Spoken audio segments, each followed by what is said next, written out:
Doctor సమరం ఈ పేరు చెప్తేనే ఉభయ తెలుగు రాష్ట్రాలే కాకుండా యావత్ భారతదేశం కూడా తెలియని వ్యక్తులు ఉండరు.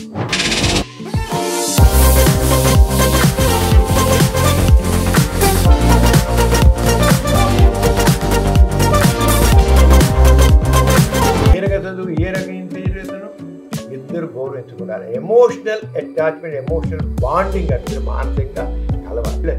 సహజీవనం మా సుప్రీంకోర్టు హోమోసెక్షువాలిటీ సేమ్ మామూలు మొగుడు ఒక ఆడది మొగుడు పెంచిన ఎంత రైట్స్ ఉన్నాయో వాడికి అంత.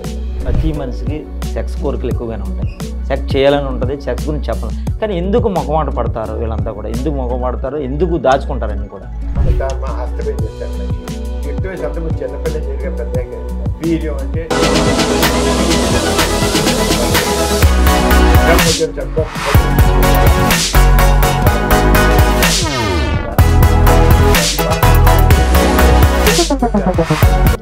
ఎంతోమంది భార్యాభర్తలు శృంగారం వల్ల అవగాహన లేక జీవితాలు నాశనం అయిపోతున్నాయి, విడిపోతున్నారు.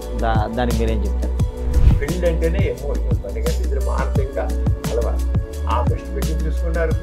ప్లాస్టర్ ద్వారా ఆర్టిఫిషియల్ విజయను పెట్టుకుంటారు, విజయను ప్లాస్టర్ పెట్టుకుంటున్నారు. అయితే వాళ్ళతోనూ సెక్స్లో పాల్గొంటారు కదా, ఆ తృప్తి పొందుతారంటారు. ఆడ మగవాళ్ళలో శృంగార కోరికలు ఎవరికి ఎక్కువ ఉంటాయి అంటారు? అయితే 50 సంవత్సరాలు వచ్చిన మనుషులు అంటే భార్యాభర్తలు సెక్స్లో వీక్ అవుతున్నారని ట్యాబ్లెట్స్ వాడుతూ ఉంటారని విన్నాం. అంటే వాటి వల్ల ఏమైనా సైడ్ ఎఫెక్ట్స్ ఏమైనా ఉంటాయా? అసలు 50 సంవత్సరాలకే ఎందుకు వీక్ అవుతున్నారు? అసలు మగవాళ్ళు ముసలి వాళ్ళు అప్పుడే పుట్టిన బిడ్డని 3-4 సంవత్సరాల ఆడపిల్లని కూడా వదలట్లేదు. అసలు అది ఎందువల్ల అంటారు? అసలు అది ఏమైనా జరిగేది ఉందా? ఎందుకు అలా చేస్తున్నారు?